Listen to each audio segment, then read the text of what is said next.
শব্দে মাতামাতি মেঝেই পিঁপড়ের চড়ুই ভাতি। বাইরের ঘরে আগুন গিলছে প্রাচীন প্রলাপ বকছে চীনের রাষ্ট্রদূত। টিভির পর্দায় সব কিছুই প্রস্তুত।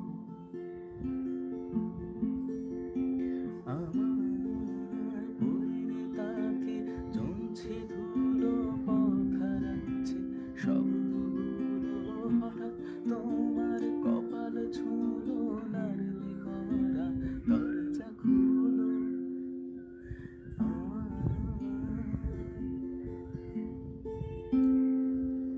হালকা পায়ে ভাঙছে সিঁড়ি তোমার গান, চামচ মাপছে চিনির